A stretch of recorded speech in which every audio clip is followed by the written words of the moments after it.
Este audiolivro é produzido pela Sociedade do Audiolivro, com narração de Youssef Bacos. Inscreva-se, curta, comente e compartilhe. Se esse conteúdo foi útil, considere contribuir com qualquer quantia, para que todos os dias possamos trazer novos conteúdos e contribuir com a promoção da literatura. Uma boa leitura a todos.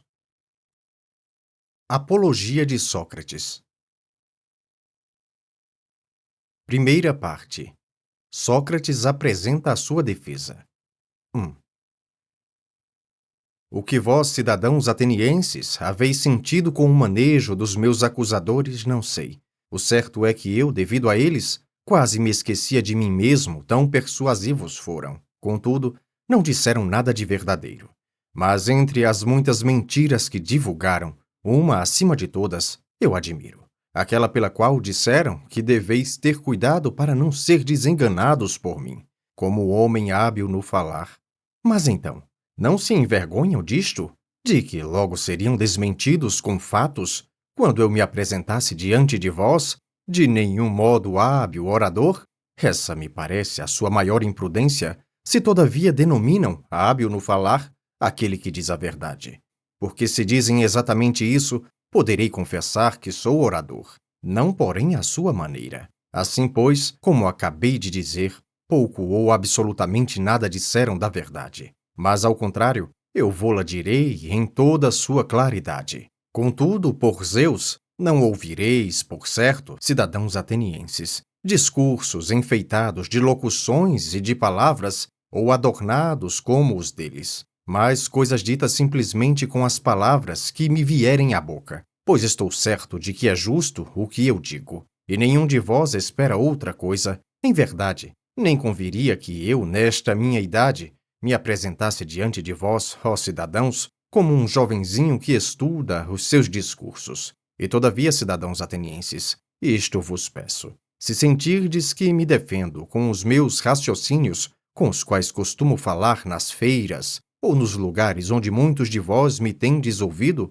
não vos espanteis por isso, nem provoqueis clamor, porquanto é esta a primeira vez que me apresento diante de um tribunal, e com mais de 70 anos de idade. Por isso sou quase estranho ao modo de falar aqui. Se eu fosse realmente um estrangeiro, sem dúvida, me perdoaríeis, se eu falasse na língua e da maneira pelas quais tivesse sido educado. Assim também agora vos peço uma coisa que me parece justa. Permiti-me, em primeiro lugar, o meu modo de falar, e poderá ser pior ou mesmo melhor. E depois considerai o seguinte, e só prestai atenção a isto. Se o que eu digo é justo ou não. Essa, de fato, é a virtude do juiz, do orador, dizer a verdade.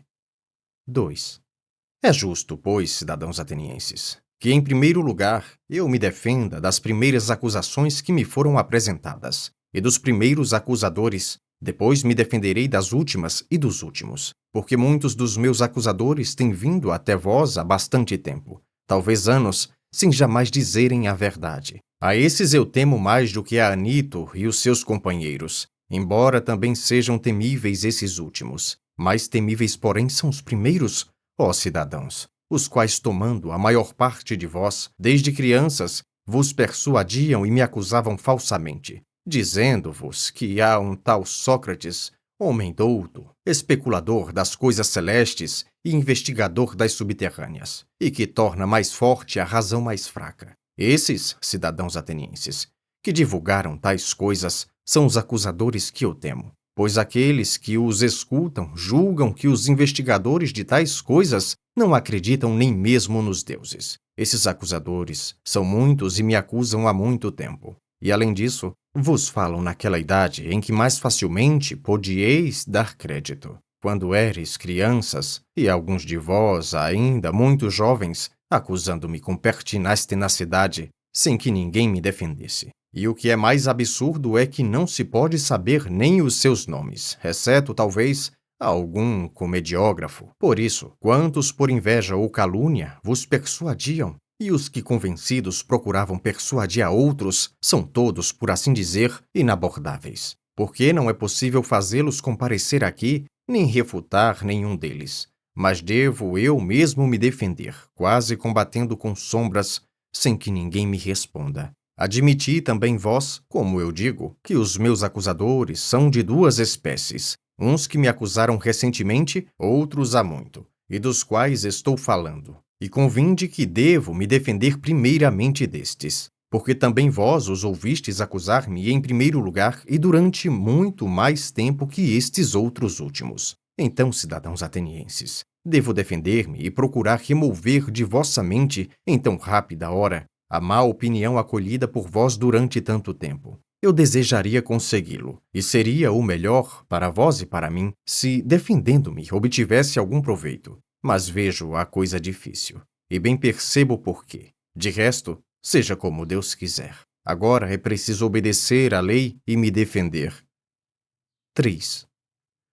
Prossigamos, pois, e vejamos de início qual é a acusação, de onde nasce a calúnia contra mim, baseado neste processo que Meleto me moveu. Ora bem, o que diziam os caluniadores ao caluniar-me? É necessário ler a ata da acusação jurada por esses acusadores. Sócrates comete crime e perde a sua obra, investigando as coisas terrenas e as celestes e tornando mais forte a razão mais débil, e ensinando isso aos outros, eis mais ou menos a acusação. E isso já vistes na comédia de Aristófanes, onde aparece aqui e ali um Sócrates que diz caminhar pelos ares e exibe muitas outras tolices, das quais não entendo nem muito nem pouco, e não digo isso por desprezar tal ciência, se é que há alguma sabedoria nela. Mas o fato é, cidadãos atenienses, que de maneira alguma me ocupo de semelhantes coisas, e apresento as testemunhas, vós mesmos, e peço que vos informeis reciprocamente e mutuamente vos interrogueis quantos de vós me ouviram discursar algum dia, e muito dentre vós sois desses. Perguntai-vos uns aos outros se alguém alguma vez me ouviu falar, ou muito ou pouco, sobre tais assuntos. E então reconhecereis que tais são, do mesmo modo, as outras mentiras que dizem de mim.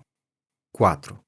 Na realidade, nada disso é verdadeiro, e se tendes ouvido de alguém que instruo e ganho dinheiro com isso, não é verdade. Embora em realidade isso me pareça bela coisa, que alguém seja capaz de instruir os homens como Górgias, Leontino, Pródico de Cor e Híspias de Élide, porquanto cada um desses, ó cidadãos, passando de cidade em cidade, é capaz de persuadir os jovens, os quais poderiam conversar gratuitamente com todos os cidadãos que quisessem. É capaz de persuadir a estar com eles, deixando as outras conversações. Mas aqui há outro erudito de Paros, o qual eu soube que veio para junto de nós, porque encontrei por acaso um que despendeu com os sofistas mais dinheiro que todos os outros juntos, Cálias de Hipônico. Tem 2 filhos, e eu interroguei: Cálias, se os teus filhinhos fossem potrinhos ou bezerros, deveríamos escolher e pagar para eles um guardião, o qual os deveria aperfeiçoar nas suas qualidades inerentes?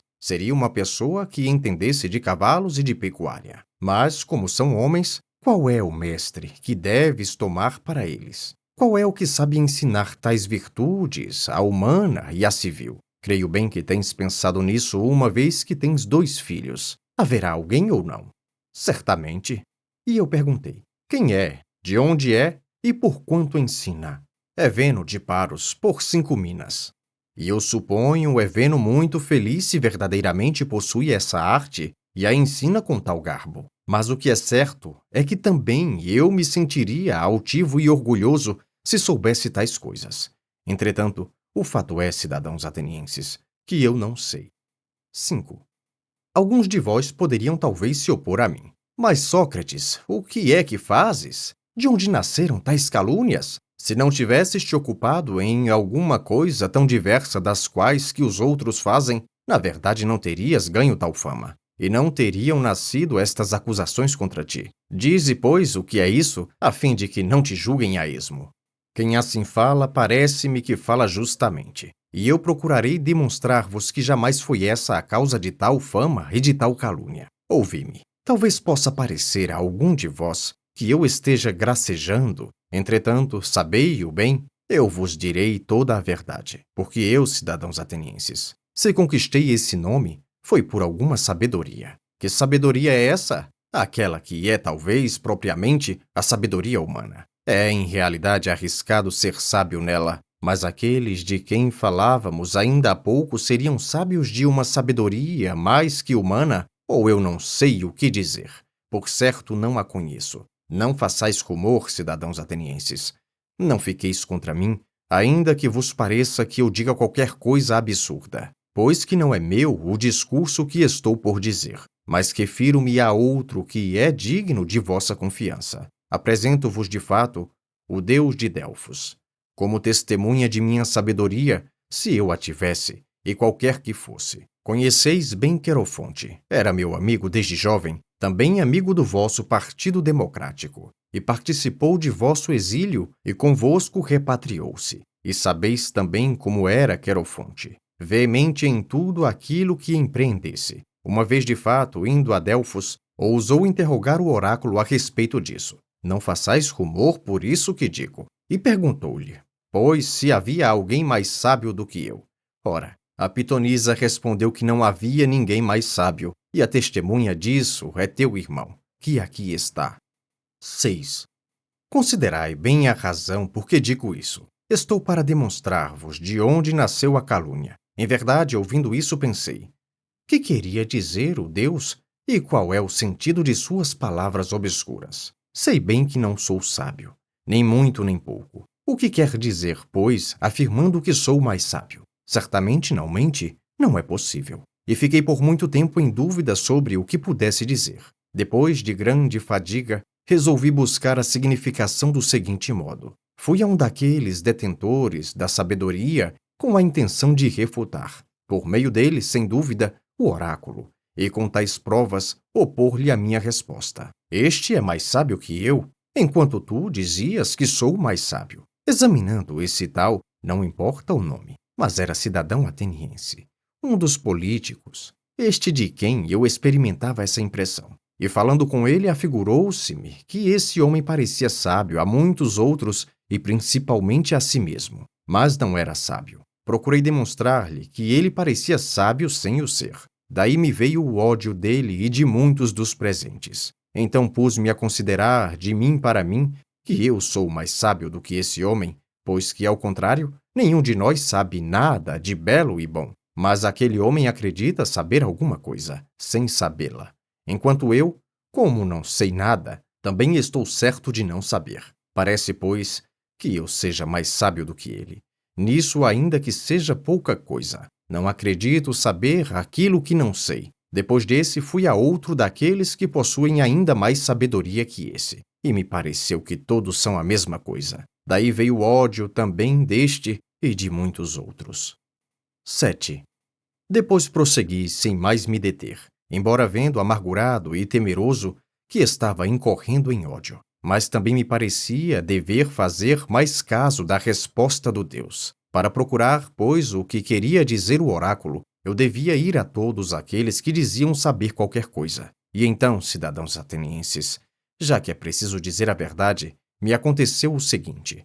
Procurando segundo o dedo de Deus, pareceu-me que os mais estimados eram quase privados do melhor, e que, ao contrário, os outros, reputados ineptos, eram homens mais capazes quanto à sabedoria. Ora, é preciso que eu vos descreva os meus passos, como de quem se cansava para que o oráculo se tornasse acessível a mim. Depois dos políticos fui aos poetas trágicos, e dos ditírambicos fui aos outros, convencidos de que entre esses eu seria de fato apanhado como mais ignorante do que eles. Tomando, pois, os seus poemas, entre os quais me pareciam os mais bem feitos, eu lhes perguntava o que queriam dizer, para aprender também alguma coisa com eles. Agora, ó cidadãos, eu me envergonho de vos dizer a verdade, mas também devo manifestá-la, pois que estou para afirmar que todos os presentes teriam discorrido sobre tais versos quase melhor do que aqueles que os haviam feito. Em poucas palavras direi ainda,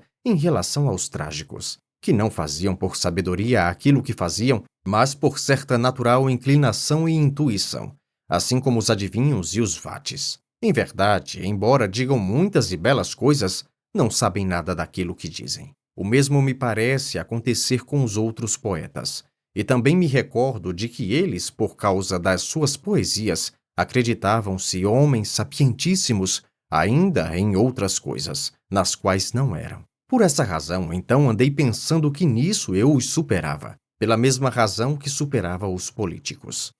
8. Por fim, também fui aos artífices, porque estava persuadido de que, por assim dizer, nada sabiam. E, ao contrário, tenho que dizer que os achei instruídos em muitas e belas coisas. Em verdade, nisso me enganei. Eles de fato sabiam aquilo que eu não sabia, e eram muito mais sábios do que eu. Mas, cidadãos atenienses, parece-me que também os artífices tinham o mesmo defeito dos poetas. Pelo fato de exercitar bem a própria arte, cada um pretendia ser sapientíssimo também nas outras coisas de maior importância, e esse erro obscurecia o seu saber. Assim, eu ia interrogando a mim mesmo a respeito do que disse o oráculo. Se devia mesmo permanecer como sou, nem sábio da sua sabedoria, nem ignorante da sua ignorância, ou ter ambas as coisas como eles o têm. Em verdade, respondo a mim e ao oráculo que me convém ficar como sou. 9. Ora, dessa investigação, cidadãos atenienses, me vieram muitas inimizades, e tão odiosas e graves, que delas se derivam outras tantas calúnias, e me foi atribuída a qualidade de sábio, pois que a cada instante os presentes acreditam que eu seja sábio naquilo em que refuto os outros.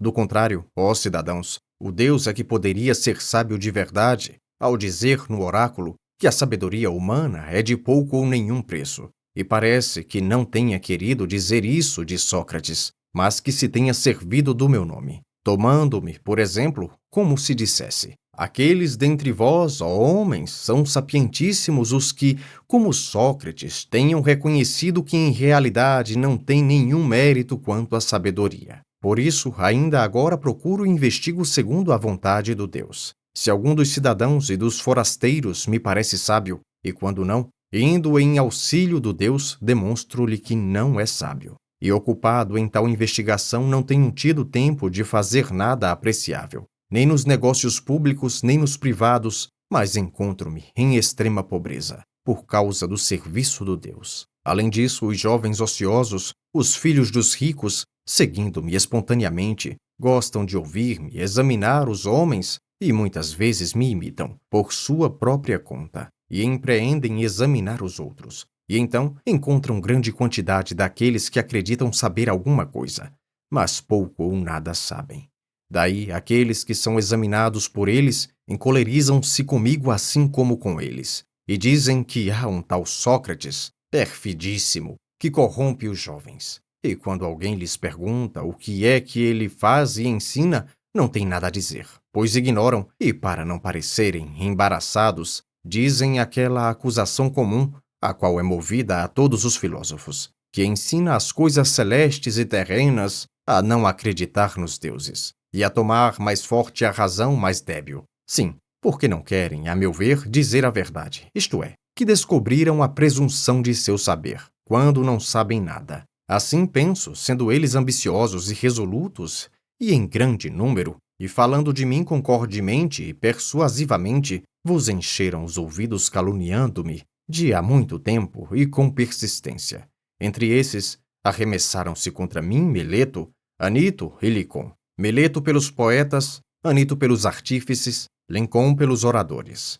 De modo que, como eu dizia no princípio, ficaria maravilhado se conseguisse, em tão breve tempo, tirar do vosso ânimo a força dessa calúnia, tornada tão grande. Eis a verdade, cidadãos atenienses, e eu falo sem esconder nem dissimular nada de grande ou de pequeno. Saibam quantos o queiram que por isso sou odiado. É que digo a verdade. E que tal é a calúnia contra mim e tais são as causas. E tanto agora como mais tarde ou em qualquer tempo, podereis considerar estas coisas.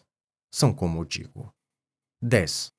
É suficiente, pois, esta minha defesa diante de vós, contra a acusação movida a mim pelos primeiros acusadores. Agora procurarei defender-me de Mileto, homem de bem e amante da pátria, como dizem, e um dos últimos acusadores. Voltemos, portanto, ao ato de acusação jurado por ele como por outros acusadores. É mais ou menos assim. Sócrates comete crime corrompendo os jovens e não considerando como deuses os deuses que a cidade considera, porém outras divindades novas. Esta é a acusação. Examinemo-la agora em todos os seus vários pontos. Diz primeiro que cometo crime corrompendo os jovens. Ao contrário, eu digo, cidadãos atenienses, Meleto é quem comete crime, porque brinca com coisas graves, conduzindo com facilidade os homens ao tribunal, aparentando ter cuidado e interesse por coisas em que de fato nunca pensou. Procurarei mostrar-vos que assim é como digo.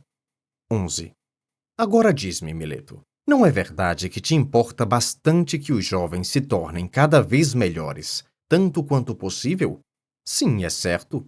Vamos, pois, dizer-lhes quem os torna melhores. É claro que tu deves saber, sendo coisa que te preocupa, tendo de fato encontrado quem os corrompe, como afirmas, uma vez que me trouxeste aqui e me acusas. Continua, fala e indica-lhes quem os torna melhores. Vê, Meleto, calas e não sabes o que dizer. E ao contrário, não te parece vergonhoso e suficiente prova do que justamente eu digo, que nunca pensaste em nada disso? Mas diz, homem de bem, quem os torna melhores? As leis? Mas não pergunto isso, ótimo homem. Mas qual o homem que sabe, em primeiro lugar, isso exatamente, as leis? Aqueles, Sócrates, os juízes. Como, Meleto, esses são capazes de educar os jovens e os tornar melhores. Como não? Todos ou alguns apenas e outros não? Todos. Muito bem respondido, por era. Vê quanta abundância de pessoas úteis, como também estes que nos escutam, tornam melhores os jovens ou não? Também estes. E os senadores? Também os senadores. É assim, Mileto. Não corrompem os jovens, os cidadãos da Assembleia? Ou todos esses os tornam melhores? Também esses. Assim, pois, todos os homens, como parece, tornam melhores os jovens, exceto eu. Só eu corrompo os jovens. Não é isso? Isso exatamente confirmo de modo conciso. Oh, que grande desgraça descobristes de mim! E responde-me, será assim também para os cavalos? Que aqueles que os tornam melhores são todos os homens e que só um os corrompe? Ou será o contrário? Que um homem só é capaz de os tornar melhores, e bem poucos aqueles que entendem que cavalos, e os mais, quando querem manejá-los e usá-los, os estragam. Não é assim, Meleto? Para os cavalos como para todos os animais? Sim, certamente, ainda que tu e Anito o neguem ou afirmem, pois seria uma grande fortuna para os jovens que um só homem os corrompesse e os outros lhe fossem todos úteis. Mas em realidade, Meleto, mostraste o suficiente que jamais te preocupaste com os jovens e claramente revelaste o teu desmazelo, e que nenhum pensamento te passou pela mente disto que me acusas. 12. E agora, dize-me, por Zeus, Meleto, o que é melhor, viver entre virtuosos cidadãos ou entre malvados? Responde, meu caro. Não te pergunto uma coisa difícil. Não fazem os malvados alguma maldade aos que são seus vizinhos e alguns benefícios os bons? Certamente. E haverá quem prefira receber malefícios a ser auxiliado por aqueles que estão com ele? Responde, porque também a lei manda responder. Aos que gostam de ser prejudicados? Não, por certo. Vamos, pois. Tu me acusas como pessoa que corrompe os jovens e os torna piores. Voluntariamente ou involuntariamente? Para mim, voluntariamente. Como, Meleto? Tu, na tua idade, és mais sábio do que eu. Tão velho, sabendo que os maus fazem sempre mal aos próximos e que os bons fazem bem. Eu, pois, cheguei a tal grau de ignorância que não sei nem isso. Que se tornasse maus alguns daqueles que estavam comigo, correria o risco de receber dano. Se é que faço um tão grande mal como dizes. Não creio em ti, Mileto, quanto a isso, e ninguém tampouco acredita, penso eu. Mas eu não os corrompo. Ou, se os corrompo, é involuntariamente. E em ambos os casos, mentiste. E se os corrompo involuntariamente, não há leis que mandem trazer aqui alguém por tais fatos involuntários. Mas há as que mandam conduzi-lo em particular, instruindo-o, advertindo-o. É claro que, se me convencer, cessarei de fazer o que estava fazendo sem querer. Tu, ao contrário, evitaste encontrar-me e instruir-me. Não o quiseste, e me conduzes aqui, onde a lei ordena citar aqueles que têm necessidade de pena e não de instrução. 13. Mas, cidadão atenienses, os fatos evidenciaram o que eu sempre disse. Nunca Meleto prestou atenção a tais coisas, nem muita, nem pouca. Todavia, explica, Meleto, o que significa a tua expressão, dizendo que corrompo os jovens. É claro, segundo a acusação escrita por ti mesmo, que ensino a não respeitar os deuses que a cidade respeita. Porém, outras divindades novas. Não dizes que os corrompo ensinando tais coisas? Sim, é isso mesmo que digo, sempre que posso. Assim, pois, Meleto, por estes mesmos deuses de que agora está falando, fala ainda mais claro, a mim e aos outros. Não consigo entender se dizes que eu ensino a acreditar que existem certos deuses, e em verdade creio que existem deuses, e não sou de todo ateu, nem sou culpado de tal erro. Mas não são os da cidade, porém outros, e disso exatamente me acusam, dizendo que eu creio em outros deuses, ou dizes que eu mesmo não creio inteiramente nos deuses e que ensino isso aos outros? Eu digo isso, que não acreditas inteiramente nos deuses. Admirável, Mileto. A quem disse eu isso? Não creio, pois, do mesmo modo que os outros homens, que o sol e a lua são deuses? Não, por Zeus, ó juízes. Ele disse de fato que o sol é uma pedra e a lua terra. Tu acreditas acusar Anaxágoras, caro Meleto, e me desprezas tanto e me consideras tão privado de letras a ponto de não saber que os livros de Anaxágora Clasomênio estão cheios de tais raciocínios, de modo que os jovens aprendem coisas de mim pelas quais podem talvez, pagando todos no máximo uma dracma, rir-se de Sócrates, quando se lhe atribui arrogância, embora isso pareça estranho. Mas por Zeus, assim te parece que eu creio que não exista nenhum Deus? Nenhum, por Zeus, nenhum mesmo.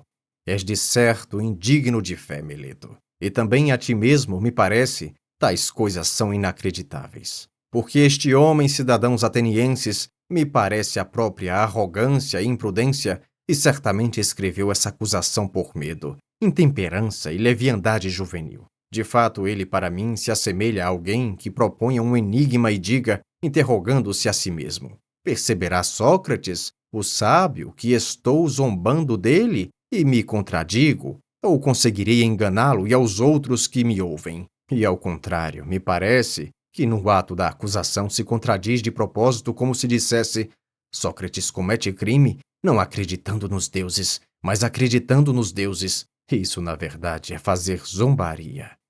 14. Considerai, pois, comigo, ó cidadãos, de que modo me parece que ele diz isso. Responde-nos tu, Meleto, e vós, como pedi a princípio, não façais tumulto contra mim, se conduzo o raciocínio desse modo. Existem entre os homens, Meleto, os que acreditam que há coisas humanas e que não há homens? Que responda ele, ó juízes, sem resmungar ora uma coisa, ora outra. Há os que acreditam que não há cavalos e coisas que tenham relação com os cavalos, sim? Ou acreditam que não há flautistas e coisas relativas à flauta, sim?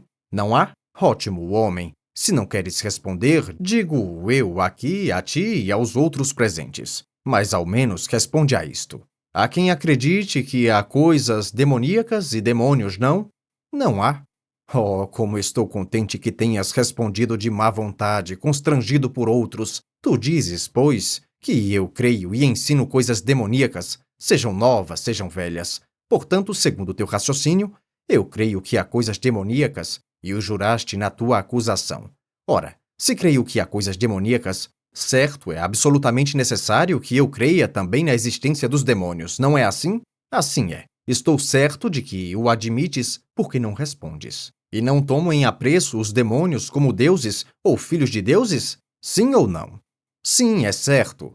Se, pois, creio na existência dos demônios, como dizes, se os demônios são uma espécie de deuses, isso seria propor que não acredito nos deuses, depois que, ao contrário, creio nos deuses, porque, ao menos, creio na existência dos demônios. Se, por outra parte, os demônios são filhos bastardos dos deuses com as ninfas, ou outras mulheres das quais somente se dizem nascidos, quem jamais poderia ter a certeza de que são filhos dos deuses se não existem deuses? Seria de fato do mesmo modo absurdo que alguém acreditasse nas mulas, filhas de cavalos e das jumentas, e acreditasse em não existirem cavalos e asnos. Mas, Meleto, tua acusação foi feita para me pôr à prova, ou também por não saberes a verdadeira culpa que me pudesses atribuir, porque, pois, te arriscas a persuadir um homem, mesmo de mente restrita, de que pode a mesma pessoa acreditar na existência das coisas demoníacas e divinas, e, por outro lado, essa mesma pessoa não admitir demônios, nem deuses, nem heróis?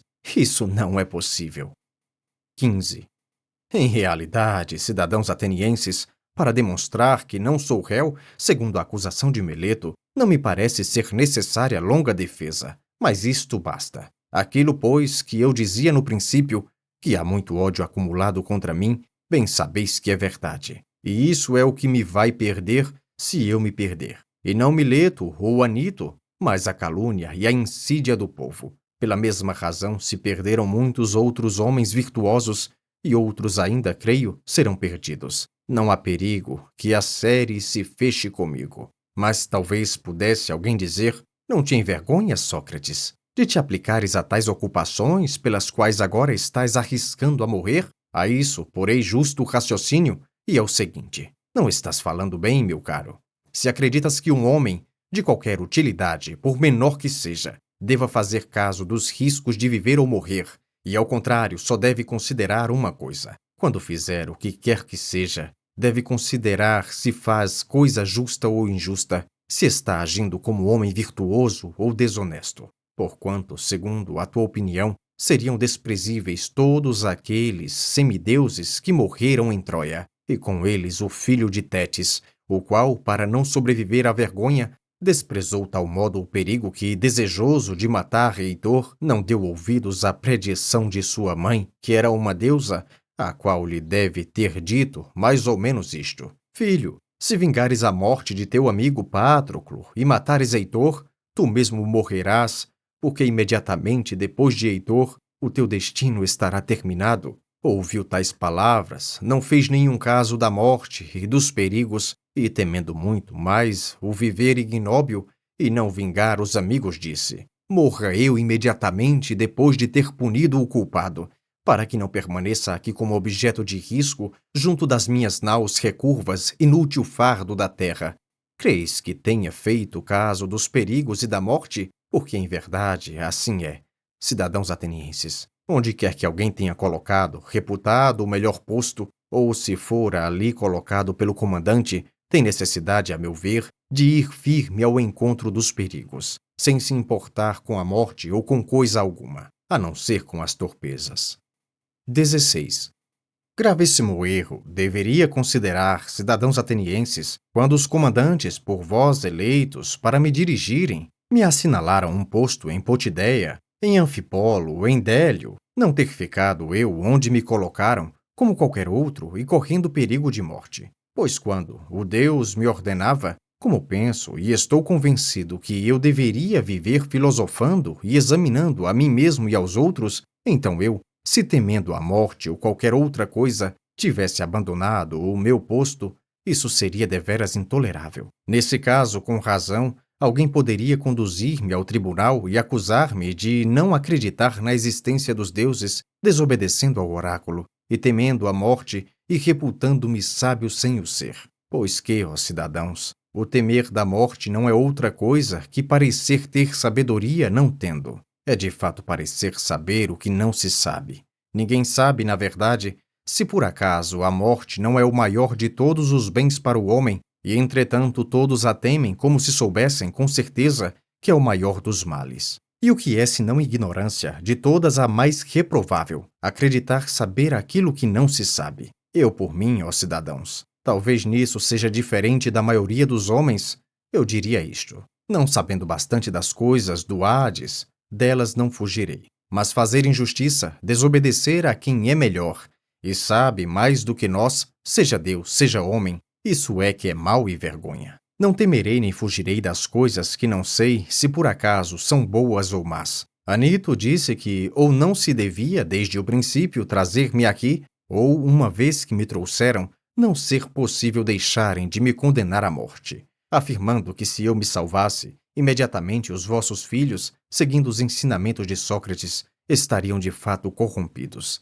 Mas se me absolvesseis, não cedendo a Anito, se me dissesseis: Sócrates, agora não damos crédito a Anito, mas te absolvemos. contanto que não te ocupes mais dessas tais pesquisas e de filosofar, porque se fores apanhado ainda a fazer isso, morrerás. Se, pois, me absorvesseis sob tal condição, eu vos diria: cidadãos atenienses, eu vos respeito e vos amo, mas obedecerei aos deuses em vez de obedecer a vós, e enquanto eu respirar e estiver na posse de minhas faculdades, não deixarei de filosofar e de vos exortar, ou de instruir cada um quem quer que seja que vier à minha presença, dizendo-lhe, como é meu costume: ótimo homem, tu que és cidadão de Atenas, da cidade mais famosa pelo saber e pelo poder, não te envergonhas de fazer caso do dinheiro, da glória e das honrarias, e depois não fazer caso e nada te importares com a sabedoria nem com a verdade? E se algum de vós protestar e prometer cuidar, não o deixarei já,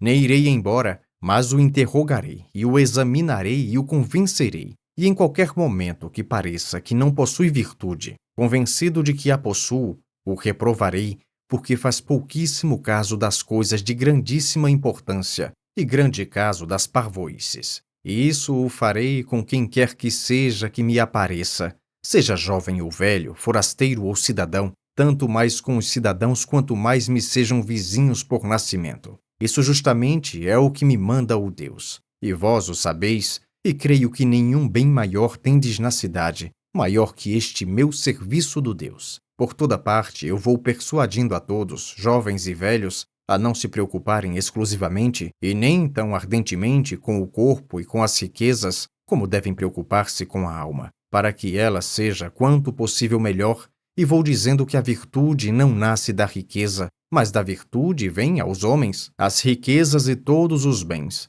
tanto públicos como privados. Se, falando assim, eu corrompo os jovens, tais raciocínios são prejudiciais. Mas se alguém disser que digo outras coisas que não essas, não diz a verdade. Pois isso vos direi, cidadãos atenienses, que secundado, anito ou não, absolvendo-me ou não, não farei outra coisa, nem que tenha de morrer muitas vezes.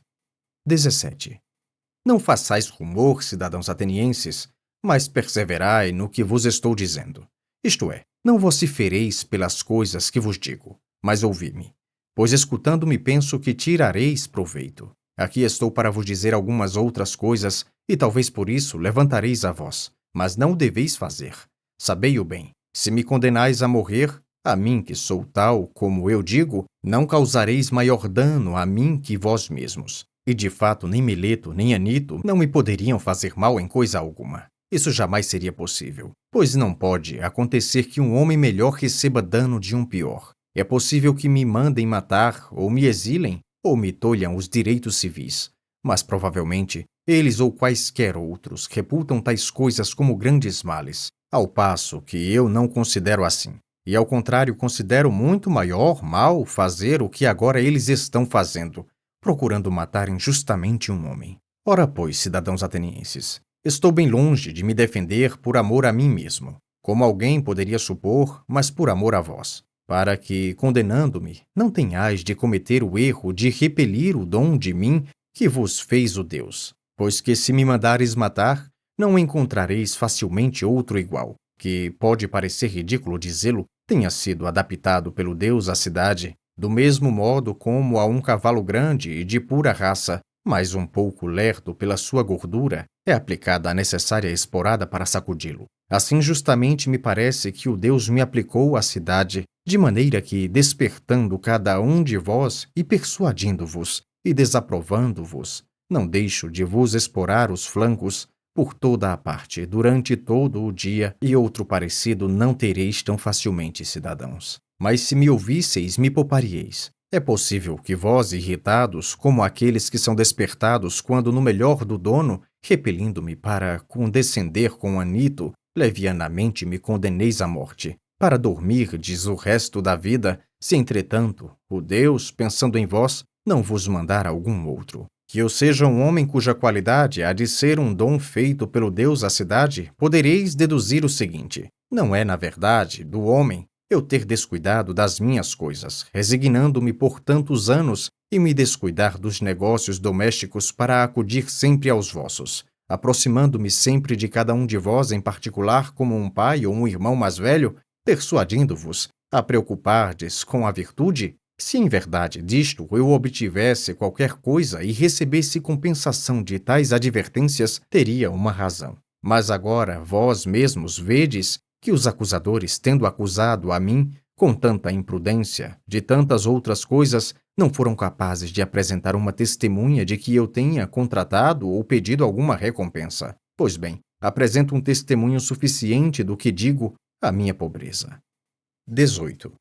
Mas poderia talvez parecer estranho que eu, andando daqui para lá, me cansasse dando em particular esses conselhos, e depois em público não ousasse, subindo diante do vosso povo, aconselhar a cidade. A causa disso é que, a quem em várias circunstâncias eu vos disse muitas vezes, a mim me acontece qualquer coisa de divino e demoníaco.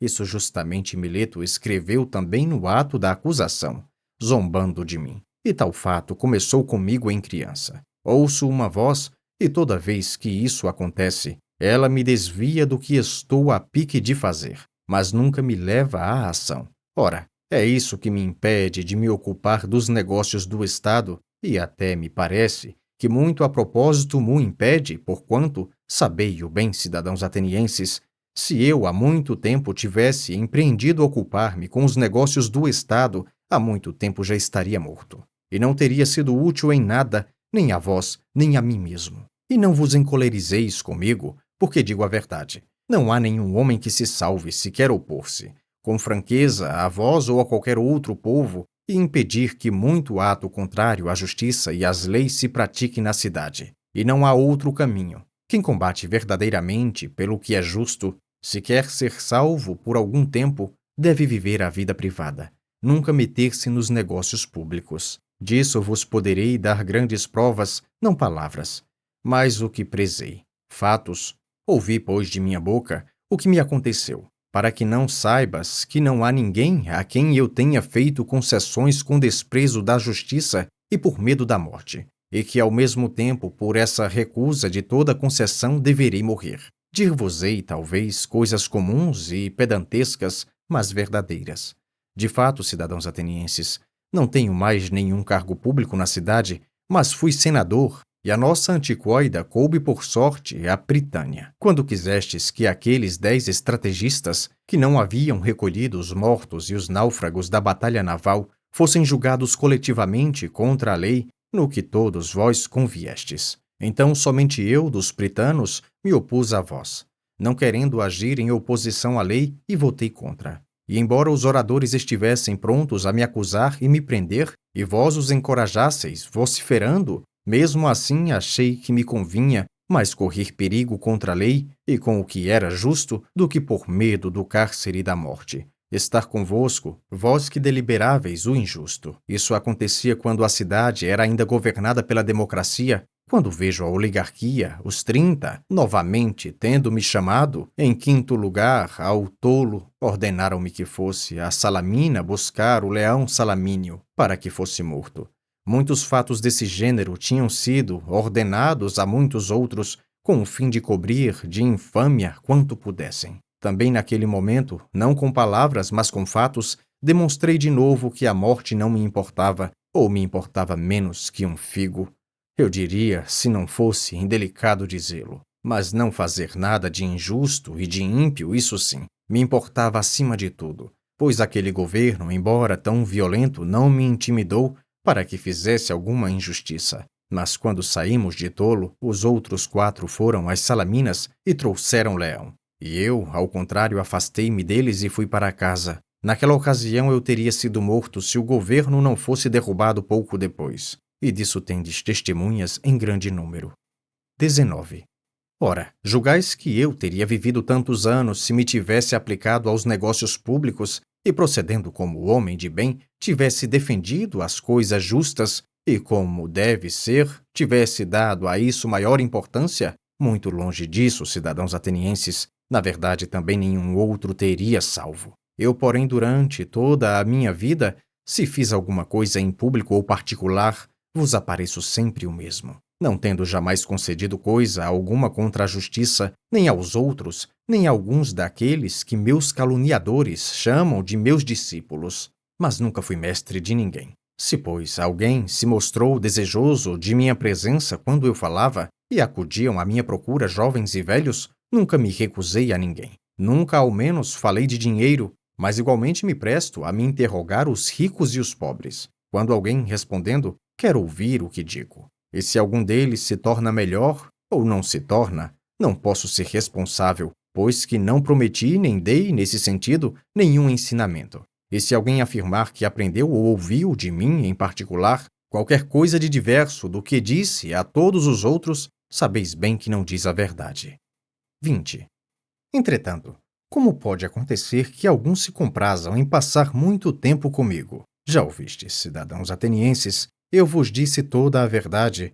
É porque tomam gosto em ouvir e examinar aqueles que acreditam ser sábios e não o são. Não é de fato coisa desagradável. E como disse, foi o Deus que me ordenou a fazê-lo, com oráculos, com sonhos e com outros meios pelos quais algumas vezes a divina vontade ordena a um homem que faça o que quer que seja. Tudo isso, cidadãos atenienses, é verdade e fácil de provar. Com efeito, supomos que, entre os jovens, há alguns que estou corrompendo e outros que já corrompi. Seria aparentemente inevitável que alguns destes, quando tiveram mais idade, compreendessem que eu lhes tinha alguma vez aconselhado uma ação má, e hoje deveriam estar aqui para me acusar e vingar-se de mim. Suponhamos ainda que eles não teriam querido vir pessoalmente. Mesmo assim, alguns de seus parentes, pais, irmãos ou pessoas de família, se algum dia receberam danos de minha parte, agora deveriam recordar e tirar vingança.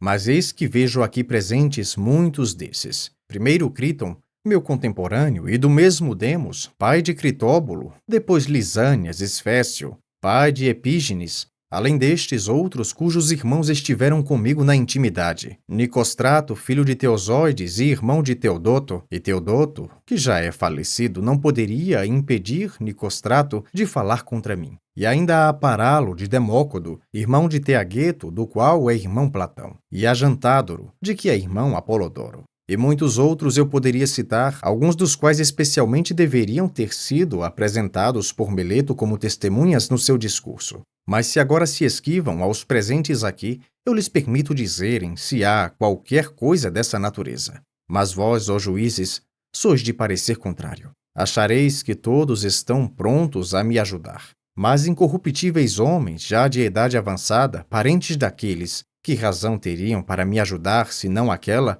reta e justa, convencidos de que Meleto mente e que eu digo a verdade? 21. Assim seja, ó cidadãos. É mais ou menos isso que eu poderei dizer em minha defesa, ou qualquer coisa semelhante. Provavelmente, porém, alguns de vós poderá ficar encolerizado, recordando-se de si mesmo. Se sustentou uma contenda, embora em menor proporções do que essa minha, pediu e suplicou aos juízes, com muitas lágrimas, trazendo aqui os filhos e muitos outros parentes e amigos, a fim de mover a piedade a seu favor. Eu não farei certamente nada disso, embora vá ao encontro, como se pode acreditar, do extremo perigo. É provável que qualquer um, considerando isso, pudesse irritar-se contra mim, e encolerizado por isso mesmo, desse o voto com ira. Se de fato alguns de vós está em tal estado de alma, a mim me parece que poderei dizer-lhe o seguinte: também eu, meu caro, tenho uma família, e bem posso, como em Homero, dizer que não nasci de um carvalho, nem de um rochedo, pois eu também tenho parentes e filhinhos. Ó cidadãos atenienses, 3, um já jovenzinho e 2 meninas. Mas, contudo, não farei vir aqui nenhum deles para vos rogar a minha absolvição. Por que razão não farei nada disso? Não é por soberbia, ó atenienses, nem por desprezo que eu tenha por vós, mas que eu seja corajoso ao menos defronte à morte, isto é outra coisa. Tratando-se de honra, não me parece belo, nem para mim nem para vós, para toda a cidade, que eu faça tal na idade em que estou, e com este nome de sábio que me dão, seja ele merecido ou não. O fato é que me foi criada a fama de ser este Sócrates, em quem há alguma coisa pela qual se torna superior à maioria dos homens. Ora, se aqueles que entre nós têm a reputação de ser superiores aos demais pela sabedoria, pela coragem, ou por qualquer outro mérito procedessem de tal modo, seria bem feito. Frequentemente já notei essa atitude, quando são elas julgadas em pessoas que, malgrado a reputação de homens de valor que têm, se entregam a extraordinárias manifestações, inspiradas pela ideia de que será coisa terrível ter de morrer, como se, no caso em que vós não o mandasseis à morte, devessem eles ser imortais. São esses homens que, a meu ver, cobrem a cidade de vergonha, e que poderiam suscitar entre os estrangeiros a convicção daqueles que os próprios atenienses escolheram, de preferência, para serem os seus magistrados e para as demais dignidades. Não se diferenciem das mulheres. É um procedimento, atenienses, que não deverá ser o vosso quando possuirdes reputação em qualquer gênero de valor que seja, e que não deveis permitir seja o meu, caso eu tenha alguma reputação, pois o que deveis fazer é justamente que se compreenda isto, que aquele que se apresenta no tribunal apresentando estes dramas lamentáveis será mais certamente condenado por vós do que o que permanece tranquilo. 22. Mas mesmo não fazendo caso da reputação, ó cidadãos, não me parece também justo suplicar aos juízes e evitar a condenação com rogos, mas iluminá-los e persuadi-los. Que o juiz não ceda já por isso, não dispense sentença a favor, mas pronuncie retamente e jure condescender com quem lhe agrada, mas procede segundo as leis. Por isso, nem nós devemos habituar-vos a proceder contra o vosso juramento, nem vós deveis permitir que nos habituemos a fazê-lo. Não espereis, cidadãos atenienses, que eu seja constrangido a fazer diante de vós coisas tais que não considero nem belas nem justas, nem santas, especialmente agora, por Zeus, que sou acusado de impiedade por Meleto. É evidente que, se com todo o vosso juramento eu vos persuadisse e com palavras vos forçasse, eu vos ensinaria a considerar que não existem deuses, e assim, enquanto me defendo, em realidade me acusaria, só pelo fato de não crer nos deuses. Mas a coisa está bem longe de ser assim, porquanto, cidadãos atenienses, creio neles como nenhum dos meus acusadores, e encarrego a vós e ao Deus de julgar a mim, do modo que puder ser o melhor para mim e para vós. Segunda parte. Sócrates é condenado e sugere a sua sentença. 23. A minha impassibilidade, cidadãos atenienses, diante da minha condenação, entre muitas razões, deriva também desta. Eu contava com isto, e até antes me espanto do número dos dois partidos. Por mim não acreditava que a diferença fosse assim de tão poucos, mas de muitos, pois se somente 30 fossem da outra parte, eu estaria salvo. Nota: dos 501 juízes, 280 a favor e 220 contra. Fim de nota. De Meleto, ao contrário, estou livre. Me parece ainda, e isso é evidente a todos, se Anito e Licon não viessem aqui me acusar, Meleto teria sido multado em 1000 dracmas, não tendo obtido o quinto dos votos. 24. Eles pedem, pois, para mim a pena de morte. Pois bem, atenienses, que contraproposta vos farei eu? A que mereço, não é assim? Qual, pois? Que pena ou multa mereço eu, que em toda a vida não repousei um momento, mas descuidando daquilo que todos têm em grande conta, a aquisição de riquezas e a administração doméstica, e os comandos militares, e as altas magistraturas, e as conspirações e os partidos que surgem na cidade, conservei-me, na realidade, de ânimo bastante brando para que pudesse, fugindo de tais intrigas, me livrar delas, não indo onde a minha presença não fosse de nenhuma vantagem nem para vós nem para mim mesmo, voltava-me, ao contrário, para os lados onde eu poderia levar a cada um, em particular, os maiores benefícios, procurando persuadir cada um de vós a não se preocupar demasiadamente com suas próprias coisas antes que de si mesmo, para se tornar quanto mais honesto fosse possível, a não cuidar dos negócios da cidade antes que da própria cidade, e preocupar-se, assim, do mesmo modo, com outras coisas. De que sou digno eu, tendo assim procedido? De um bem, cidadãos atenienses, se devo fazer uma proposta conforme o mérito, e um bem tal que me possa convir e que convenha a um pobre benemérito, que tem necessidade de estar em paz para vós exortar ao caminho reto? Não há coisa que melhor convenha, cidadãos atenienses, que nutrir um tal homem às expensas do Estado no Pritaneu. Merece o bem mais que qualquer de vós que tenha sido vencedor nos Jogos Olímpicos, nas corridas de cavalos, de bigas ou quadrigas. Esse homem, porém, homem rico, não tem necessidade de que se cuide da sua subsistência, mas eu sim. Tenho necessidade, portanto, se devo fazer uma proposta segundo a justiça, eis o que indico para mim. Ser, às expensas do Estado, sustentado no pritaneu. 25. Ao contrário, talvez vos pareça que eu, ainda falando disso, o faça com arrogância, pouco mais ou menos como quando falava da consideração e dos rogos. Mas não é assim. Cidadãos atenienses, antes é deste modo. Estou persuadido de que não ofendo ninguém por minha vontade, mas não vos posso persuadir também disto, porque o tempo em que estamos raciocinando juntos é brevíssimo, e eu creio que se as vossas leis, como as dos outros povos, não decidissem um juízo capital em um dia, mas em muitos, vos persuadiria.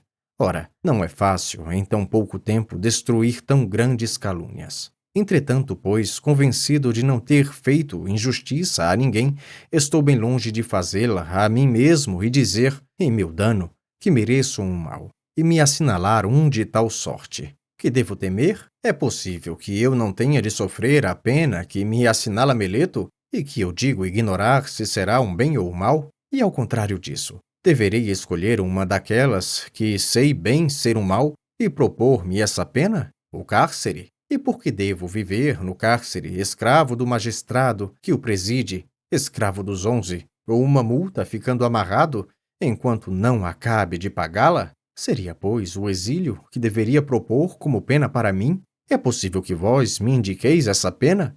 Ah, eu teria verdadeiramente um amor excessivo à vida se fosse irrefletido a ponto de ser capaz de refletir nisso. Vós que sois meus concidadãos acabastes por não achar meios de suportar meus sermões. Estes se tornaram para vós um fardo bastante pesado e detestável, para que hoje procurarei livrar-vos. Serão os meus sermões mais fáceis de suportar para os outros? Muito longe disso, atenienses. Bela vida, em verdade, seria a minha nesta idade, viver fora da pátria, passando de uma cidade a outra, expulso em degredo.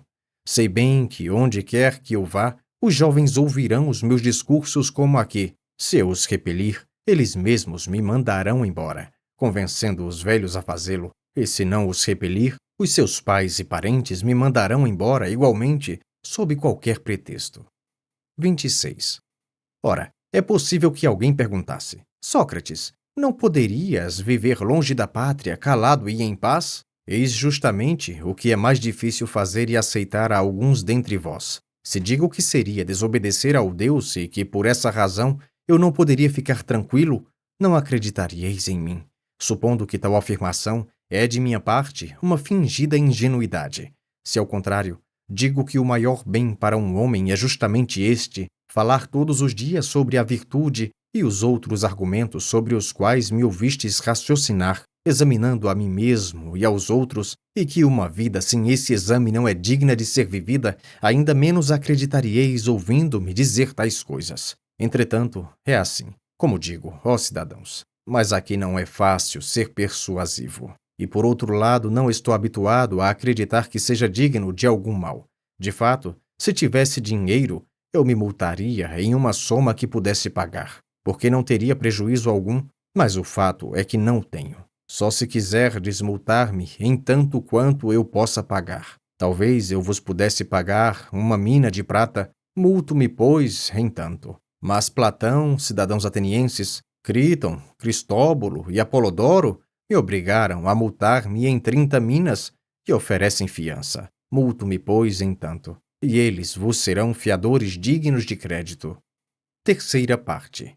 Sócrates se despede do tribunal. 27. Por não terdes querido esperar um pouco mais de tempo, atenienses, ireis obter da parte dos que desejam lançar o opróbrio sobre a nossa cidade a fama e a acusação de haver sido os assassinos de um sábio, de Sócrates, porque quem vos quiser desaprovar me chamará, sem dúvida, de sábio, embora eu não o seja. Pois bem, tivesseis esperado um pouco de tempo, a coisa seria resolvida por si. Vós vedes, de fato, a minha idade. E digo isso não a vós todos, mas àqueles que me condenaram à morte. Digo além disto mais o seguinte a esses mesmos. É possível que tenhais acreditado, ó cidadãos, que eu tenha sido condenado por pobreza de raciocínios, com os quais eu poderia vos persuadir se eu tivesse acreditado que era preciso dizer e fazer tudo para evitar a condenação. Mas não é assim. Caí por falta, não de raciocínios, mas de audácia e imprudência, e não por querer dizer-vos coisas tais que vos teriam sido gratíssimas de ouvir, choramingando, lamentando e fazendo e dizendo muitas outras coisas indignas, as quais, é certo, estais habituados a ouvir de outros. Mas nem mesmo agora, na hora deste grande perigo, eu faria nada de inconveniente, nem mesmo agora me arrependo de me ter defendido como o fiz. Antes prefiro mesmo morrer, tendo-me defendido deste modo, a viver daquele outro. Nem nos tribunais, nem no campo, nem a mim, nem a ninguém convém tentar todos os meios para fugir da morte. Até mesmo nas batalhas, de fato, é bastante evidente que se pode evitar morrer, jogando fora as armas e suplicando aos que perseguem, e muitos outros meios há, nos perigos individuais, para evitar a morte quando se ousa dizer e fazer alguma coisa. Mas, ó cidadãos, talvez o difícil não seja fugir da morte. Bem mais difícil é fugir da maldade, que corre mais veloz que a morte, e agora eu, preguiçoso como sou e velho, fui apanhado pela mais lenta, enquanto os meus acusadores, válidos e lépidos, foram apanhados pela mais veloz, a maldade. Assim, eu me vejo condenado à morte por vós, condenados de verdade, que sois criminosos, de improbidade e de justiça. Eu estou dentro da minha pena, vós dentro da vossa, e talvez essas coisas devessem acontecer mesmo assim, e creio que cada qual foi tratado adequadamente. 28. Agora, pois, quero vaticinar-vos o que se seguirá. Ó vós que me condenastes, porque já estou no ponto em que os homens podem vaticinar quando estão para morrer. Digo-vos de fato, ó cidadãos que me condenaram, que logo depois da minha morte virá uma vingança muito mais severa por Zeus do que aquela pela qual me tendes sacrificado. Fizestes isto, acreditando subtrair-vos ao aborrecimento e terdes de dar conta da vossa vida, mas eu vos asseguro que tudo sairá ao contrário. Em maior número serão os vossos censores, que eu até agora contive, e vós reparastes. E tanto mais vos atacarão quanto mais jovens forem, e disso tereis maiores aborrecimentos. Se acreditais, matando os homens, entreter alguns dos vossos críticos, não pensais bem. Esse modo de vos livrardes não é de certo eficaz nem belo, mas belíssimo e facílimo não é contrariar os outros, mas aplicar-se a se tornar quanto se puder melhor. Faço, pois, este vaticínio, a vós que me condenastes, chego ao fim. Quanto àqueles cujos votos me absolveram, eu teria prazer de conversar com eles a respeito deste caso que acaba de ocorrer enquanto os magistrados estão ocupados, enquanto não chega o momento de ter de ir ao lugar onde terei de morrer. Ficai, pois, comigo este pouco de tempo, ó cidadãos, porque nada nos impede de conversarmos mais um pouco, enquanto se pode. É que a vós, como meus amigos, quero mostrar que não desejo falar do meu caso presente. A mim, de fato, ó juízes, uma vez que, chamando-vos juízes, vos dou o nome que vos convém. Aconteceu qualquer coisa de maravilhoso. Aquela minha voz habitual do demônio, daimon, gênio, em todos os tempos passados me era sempre frequente e se opunha ainda mais nos pequeninos casos, cada vez que fosse para fazer alguma coisa que não estivesse muito bem. Ora, aconteceram-me estas coisas que vós mesmos estáis vendo e que, de certo, alguns julgariam e considerariam o extremo dos males. Pois bem, o sinal do Deus não se me opôs, nem esta manhã, ao sair de casa, nem quando vim aqui ao tribunal, nem durante todo o discurso. Em todo este processo não se opôs uma só vez, nem a um ato, nem a palavra alguma. Qual suponho que seja a causa? Eu vo-la direi. Em verdade, este meu caso pode ser um bem. E estamos longe de julgar retamente quando pensamos que a morte é um mal. E disso tenho uma grande prova, que por muito menos, normalmente, o meu gênio se me teria oposto, se não fosse para fazer alguma coisa de bem. Passemos a considerar a questão em si mesma de como há grande esperança de que isso seja um bem, porque morrer é uma ou outra destas duas coisas. Ou o morto não tem absolutamente nenhuma existência, nenhuma consciência do que quer que seja, ou, como se diz, A morte é precisamente uma mudança de existência e, para a alma, uma migração deste lugar para um outro. Se de fato não há sensação alguma, mas é como um sono, a morte seria um maravilhoso presente. Creio que se alguém escolhesse a noite na qual tivesse dormido sem ter nenhum sonho e comparasse essa noite às outras noites e dias de sua vida e tivesse de fazer quantos dias e noites na sua vida havia vivido melhor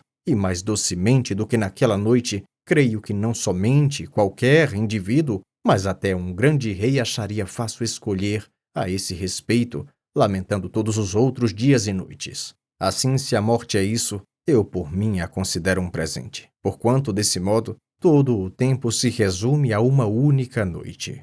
Se ao contrário a morte é como uma passagem deste para outro lugar, e se é verdade o que se diz que lá se encontram todos os mortos, qual o bem que poderia existir, ó juízes, maior do que este? Porque se chegarmos ao Hades, libertando-nos destes que se vangloriam serem juízes, havemos de encontrar os verdadeiros juízes, os quais nos diria que fazem justiça acolá. Monos e Radamante, Eco e Triptolemo e tantos outros deuses e semideuses que foram justos na vida. Seria então essa viagem uma viagem de se fazer pouco caso? Que preço não seríeis capazes de pagar para conversar com Orfeu, Museu, Hesíodo e Homero? Quero morrer muitas vezes se isso é verdade, pois para mim especialmente a conversação acolá seria maravilhosa quando eu encontrasse Palâmedes e Ajax Telamônio e qualquer um dos antigos mortos por injusto julgamento. E não seria sem deleite, me parece, confrontar o meu com os seus casos